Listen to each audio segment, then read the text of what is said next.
They said no alpha would ever choose her, until the Alpha King rose and claimed her as his own. Nobody ever looked at Nadia the way they looked at the other girls. Not in the pack gatherings, not at the ceremonies. Not even at regular dinners when the whole community sat together, and someone's mate would walk in, and the whole room would smile. Nadia would sit in her corner, eat her food, and quietly disappear, before anyone had to figure out whether to include her in the conversation. It was not like anyone was mean to her on purpose. That almost would have been easier. Mean is something you can point to. What happened to Nadia was quieter than that.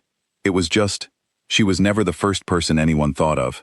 She was never the girl the alphas noticed. She was never the one people pointed at and said, "Look at her." She was just there, like a chair, like a window, present, but not important. She had grown up in the Ashford Pack, a mid-level shifter community in a valley town that most people outside the wolf world had never heard of. Her mother had been human, completely human, and her father was a low-ranking wolf who passed away when Nadia was 9. That combination alone put her on the wrong side of every invisible line the pack drew around itself. Half-blood, no full wolf gifts, a faint scent that even the youngest pups could barely pick up. She had heard the whispers her whole life. No alpha is going to look twice at her. That was old Elder Croft at a bonfire when she was 16, not even trying to lower his voice. She barely registers as one of us. "I'm not saying she's a bad person," Lila Ashford said to her friends in the changing room once, not knowing Nadia was on the other side of the door. "She's just not the type, you know? The type." Nadia had spent years trying to figure out exactly what that meant, and eventually she stopped trying. She understood. She just was not the type that alphas claimed. She was not the type that powerful men chose. She was not the type that anyone looked at and thought, "Her. That one. I want her." So she built her life differently. She became the pack's healer. She was good at it, genuinely good.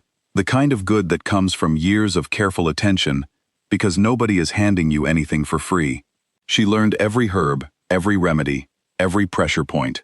She worked long hours in the small infirmary building at the edge of the pack grounds, and she was always there when someone needed her.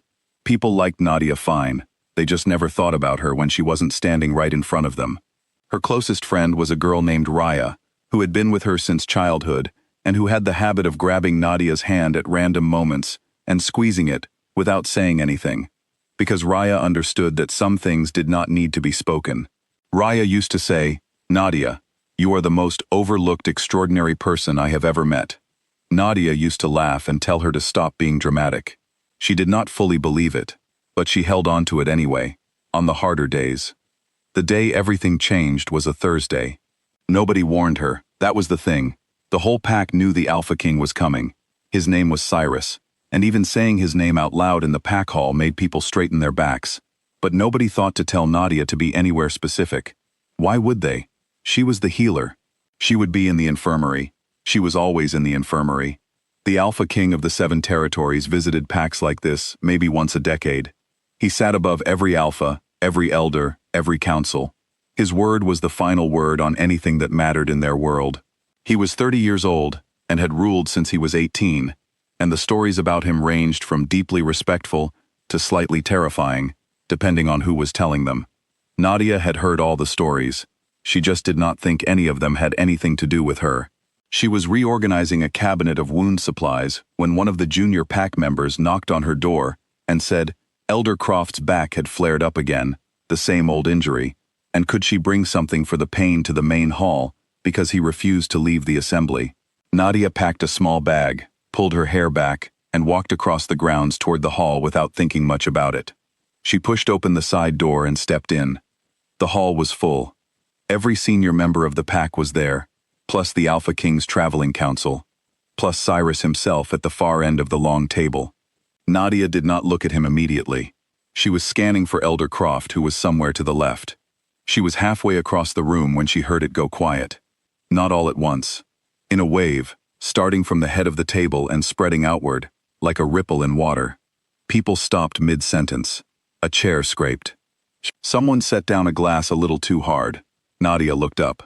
The Alpha King was staring at her, not glancing, not noticing her as someone who had just walked in, staring at her in the way that people stare when something has stopped them completely. when their brain has received information that their body has not quite caught up to yet. His hands were flat on the table. The document in front of him was forgotten. Every person in the room had ceased to exist for him, except for this one woman, walking across the floor with a medical bag and a confused expression. Nadia stopped walking. She did not know what the feeling was at first. It hit her in the chest. Not painful, not scary, just enormous. Like a door she had never seen before, had suddenly swung open, and on the other side was something warm and absolute, and hers, in a way that nothing had ever been hers before.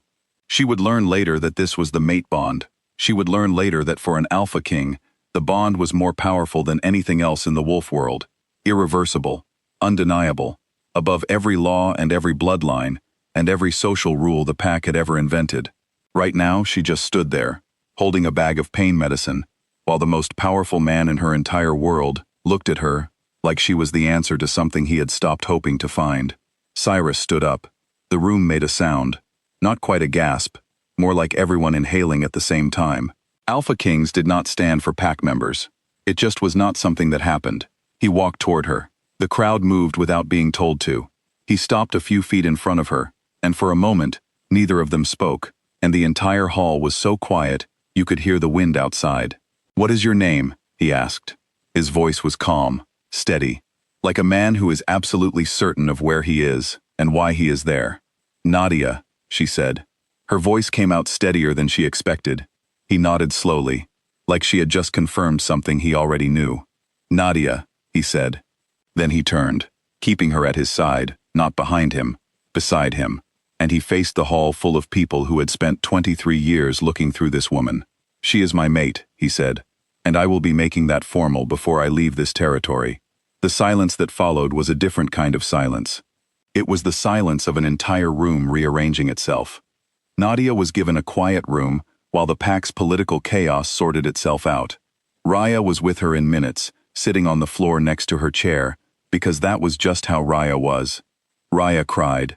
Nadia did not because she wasn't feeling anything, but because she was feeling too many things at once, and her body had not decided which one to let through first.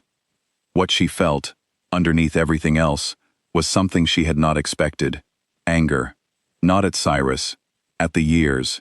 At every version of every room she had ever sat in while someone looked past her. At Elder Croft and his bonfire comment.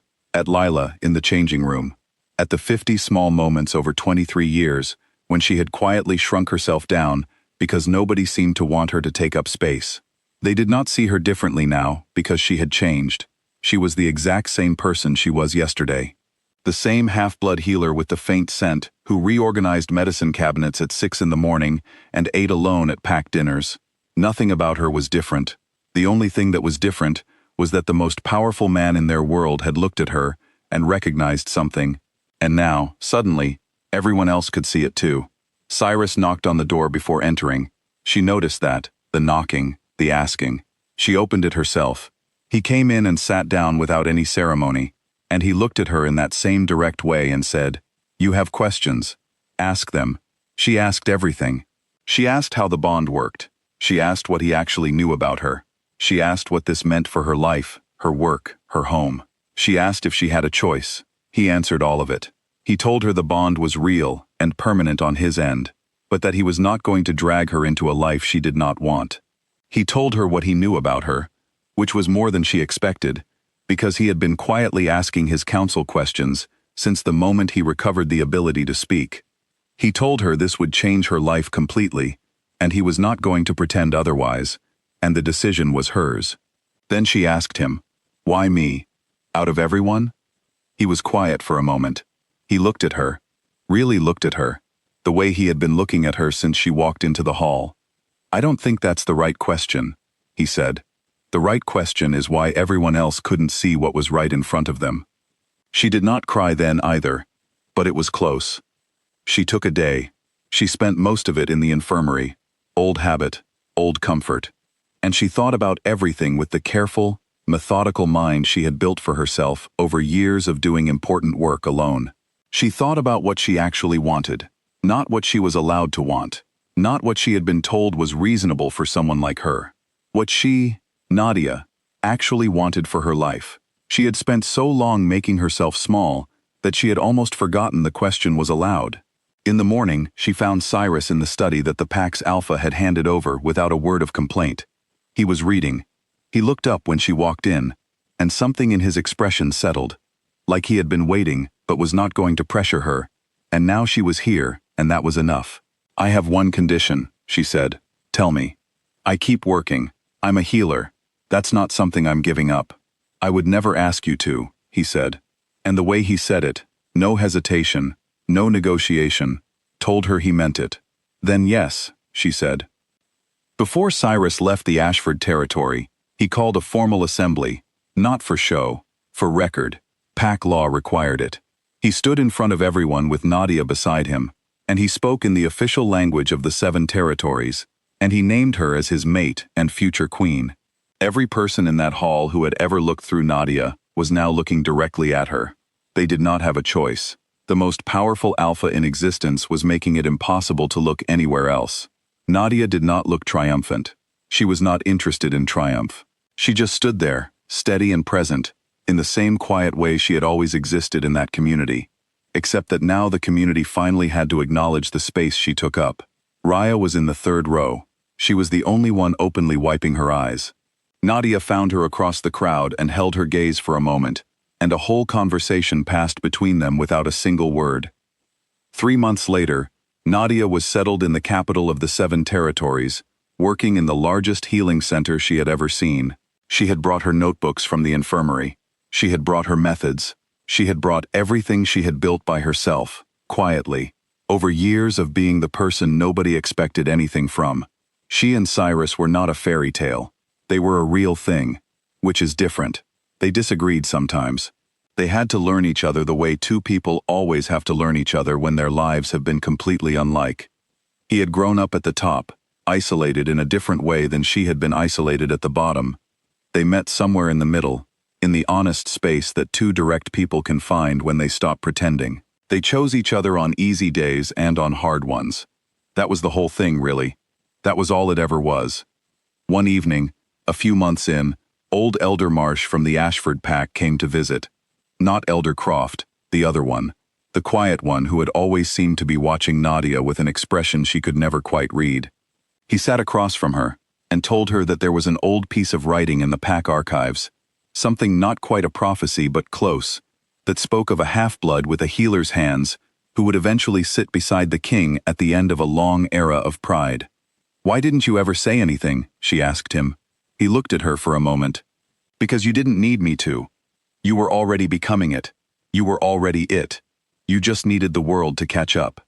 The story ends the way it began, with Nadia in a room that smells like clean bandages and medicine, reorganizing a supply cabinet early in the morning, because some habits are just part of who you are. She hears footsteps in the corridor outside. She knows those footsteps.